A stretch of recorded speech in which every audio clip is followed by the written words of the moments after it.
Hello friends, welcome back to Shaan tips. आज के trending health news topic में आपका बहुत बहुत स्वागत है। आज हमारे पास में 4 इम्पोर्टेंट न्यूज़ है जो आपके लिए अभी भी और आने वाले समय में काफ़ी ज़्यादा इम्पोर्टेंट हो सकती है। इसलिए ये आपके लिए बहुत ज़रूरी है कि इस वीडियो को आखिर तक देखें ताकि आपको इन चारों न्यूज़ के बारे में अच्छे से सही से बात समझ में आए। एक न्यूज़ है कोविड के बारे में, दूसरी न्यूज़ है चिकन पॉक्स की वैक्सीन के बारे में, तीसरी न्यूज़ है हार्ट अटैक के लिए जो टेस्ट करवाए जाते हैं ट्रोपोनिन के बारे में, और चौथी न्यूज़ भी कोविड के बारे में है, उसकी कितने केसेस अभी आ रहे हैं।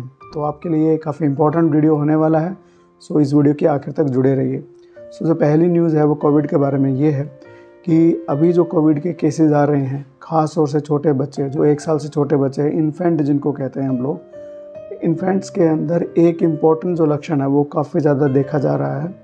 एक रिसर्च हुई है जिसके अनुसार उन्होंने देखा जितने भी पेशेंट्स कोविड के देखे उनके अंदर लगभग आधे जो बच्चे ऐसे थे जो 1 साल से छोटे हैं और उनके अंदर लक्षण आ रहे थे कंजक्टिवाइटिस के।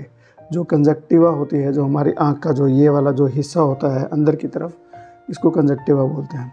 कंजक्टिवा के अंदर जब इसके अंदर इन्फ्लेमेशन हो जाती है तो उसको बोलते हैं कंजक्टिवाइटिस। इसको पिंक आई भी बोलते हैं। तो 1 साल से छोटे बच्चों में ख़ास तौर से ये लक्षण देखा गया। अच्छी बात यह है कि इसके लिए बहुत कुछ करने की ज़रूरत नहीं है। पेरेंट्स सिर्फ अगर इस तरह का कोई सिम्टम रिपोर्ट कर रहे हैं, बच्चे में देख रहे हैं कि बच्चों की आंख से पानी आ रहा है, बच्चे की आंख जो है सूज रही है, तो घबराने की ज़रूरत नहीं है। पहली बात तो कि आँखों को जो है बिल्कुल हल्के से पानी में, गुनगुने पानी से उसको जो है साफ़ करना है। आप चाहो तो कॉटन का भी इस्तेमाल कर सकते हो। पहले अपने हाथों को अच्छे से धोना है, अच्छे से साबुन से धोना है, कम से कम 20 सेकंड। उसके ऊपर वीडियो बनाया हुआ है कि हैंड वॉश कैसे करते हैं, वो जाके देख लीजिएगा, आपके लिए यूज़फुल रहेगा।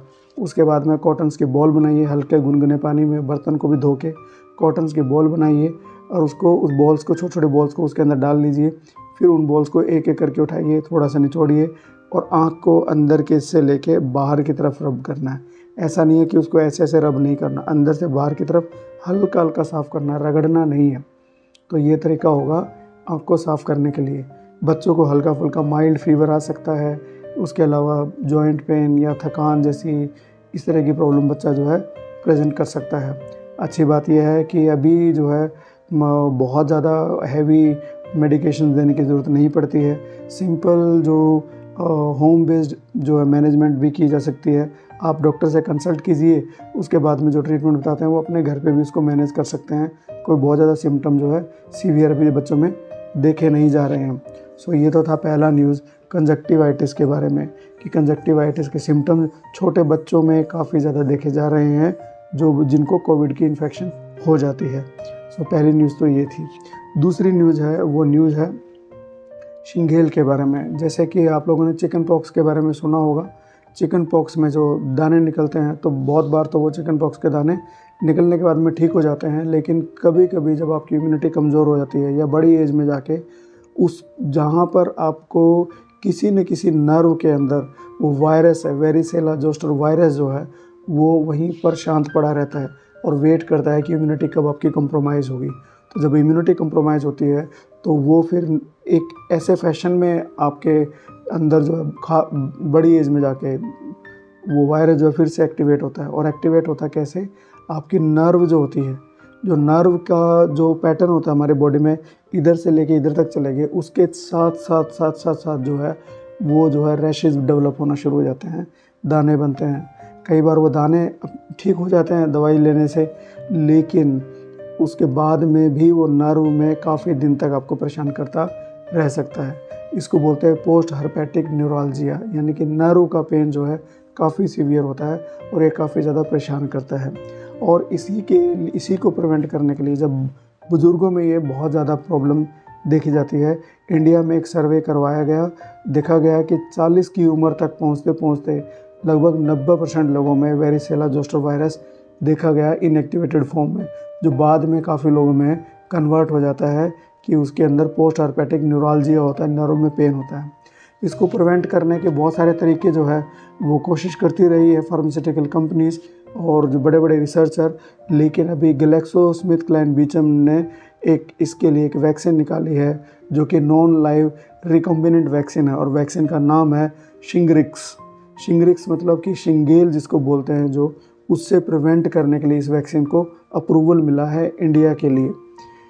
और इस वैक्सीन का जो इतनी इफ़ेक्टिव वैक्सीन है कि एक बार लगाने के बाद में 10 साल तक जो है आपको शिंगेल या जो पोस्ट हार्पेटिक न्यूरालजिया है उसका चांसेस बिल्कुल कम हो जाते हैं। इसकी काफ़ी ज़्यादा अच्छी एफिकेसी देखी जाती है। बट ये वैक्सीन दी जाएगी 50 साल से बड़ी उम्र के लोगों में, ठीक है। तो क्योंकि उनके अंदर ये बहुत ज़्यादा पेनफुल होते हैं, उनको बहुत ज़्यादा दिक्कतों का सामना करना पड़ता है जिन लोगों में शिंगेल हो जाता है। तो ये वैक्सीन काफ़ी ज़्यादा इफ़ेक्टिव रहने वाली है 50 साल से बड़ी उम्र के लोगों में। अच्छी बात यह है कि जो लाइव वैक्सीन होती है जिसमें जिंदा वायरस होता है, जिसको हम लोग अटेनुएट करके डालते हैं, उन वैक्सीन को जो इम्यूनो कम्प्रोमाइज्ड लोग होते हैं, जिनकी इम्यूनिटी ऑलरेडी कम होती है, उनके अंदर देने में दिक्कत होती है। लेकिन ये जो नॉन लाइव रिकम्बिनेंट वैक्सीन है, इसको जो इम्यूनिटी जिनकी कम्प्रोमाइज़ हो जाती है उनको भी देना बड़ा आसान होता है, उनको भी देने के लिए कोई दिक्कत नहीं होती है। तो इसकी ये एक अच्छी बात है। तो इसका जो है ये थी दूसरी न्यूज़। अब बात करते हैं हम लोग तीसरी न्यूज़ के बारे में। तो अभी तक मैंने बताया कोविड के बारे में, शिंगरिक्स के बारे में जो गैलेक्सो GSK ने बनाई है और जो शिंगेल के लिए यूज़ किए जाने वाली है। तो ये बहुत अच्छी खबर है क्योंकि जो 50s के बाद में जो बुज़ुर्ग होते हैं उनके अंदर ये काफ़ी ज़्यादा पेनफुल होता है, काफ़ी ज़्यादा परेशान करता है और जो अवेलेबल ट्रीटमेंट है उससे ये ठीक भी नहीं होता है। सो जो तीसरी न्यूज़ है वो न्यूज़ है कि जो इंडिया में पिछले 2 दिन से लगातार कोविड के कम केस देखे जा रहे हैं, जो कि एक अच्छी खबर है। बट ये हमको इस चीज़ के लिए ज़रूर कभी भी वारंट नहीं करती है कि आप प्रिकॉशन लेना छोड़ दो, आप ध्यान देना छोड़ दो।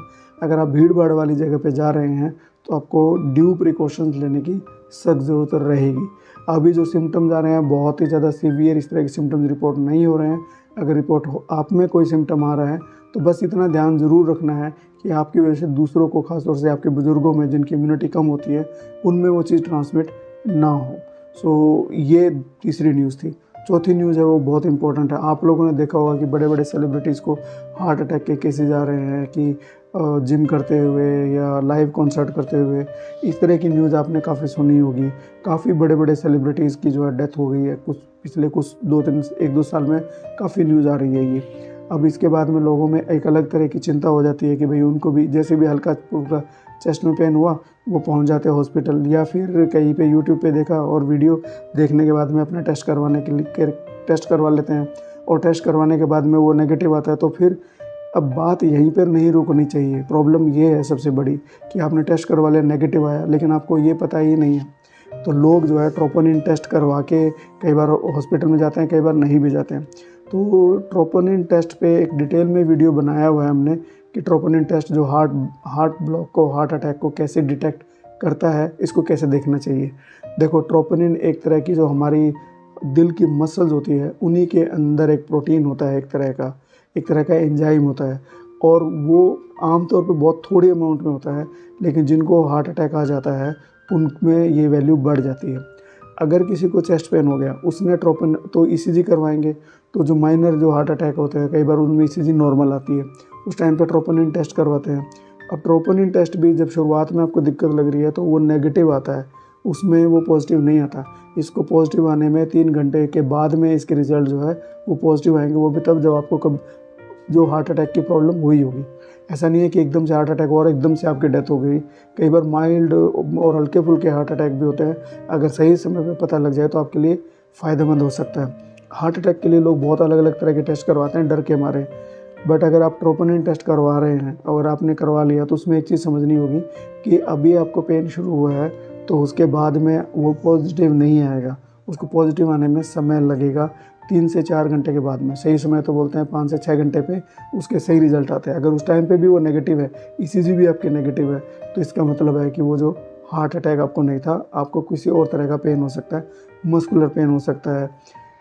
और डॉक्टर्स जो नॉर्मली इसमें प्रैक्टिस कैसे करते हैं कि अगर आप अपने लेवल पे ट्रोपोनिन का टेस्ट करवाया है तो अपने आप से करवाने के बाद नेगेटिव रिजल्ट देख के उस पर डिसाइड मत करिए कि मुझे हार्ट अटैक नहीं है। डॉक्टर क्या करेंगे, आप जाएंगे, आपकी प्रॉब्लम होगी कि भाई चेस्ट पेन हो रही है, सबसे पहले ECG करेंगे, फिर मान लो ट्रोपोनिन टेस्ट भी आपके साथ में वो उसको इन्वेस्टिगेट करेंगे। अगर वो नेगेटिव आता है तो वो एकदम से आपको नहीं भेजेंगे, आपको 4-5 घंटे हॉस्पिटल में रखेंगे, दोबारा से ट्रॉप टी टेस्ट करवाएंगे। तो ट्रोपोनिन तो 2 तरह का होता है, एक ट्रॉप टी होता है, एक ट्रॉप आई होता है। तो उसकी अलग अलग सेंसिटिविटी होती है, उस वीडियो में आपको डिटेल से पता लगेगा। तो दोबारा 4 से 5 घंटे के बाद में डॉक्टर दोबारा टेस्ट करवा के देखेगा। अगर वो भी नेगेटिव है, इसका मतलब है कि आपको जो है चेस्ट पेन है वो हार्ट अटैक की वजह से नहीं है। आपका ईसीजी नॉर्मल है, ट्रॉप टी टेस्ट भी या ट्रॉप आई भी टेस्ट भी आपका नॉर्मल है, तो इसका मतलब है कि वो हार्ट अटैक की वजह से नहीं था। तो ये 4 इंपॉर्टेंट चीज़ें हैं, क्योंकि अभी आजकल हॉस्पिटल्स में थोड़े बहुत भी चेस्ट की प्रॉब्लम आती है तो लोग हॉस्पिटल पहुंच जाते हैं या फिर लैब से ये टेस्ट करवा लेते हैं।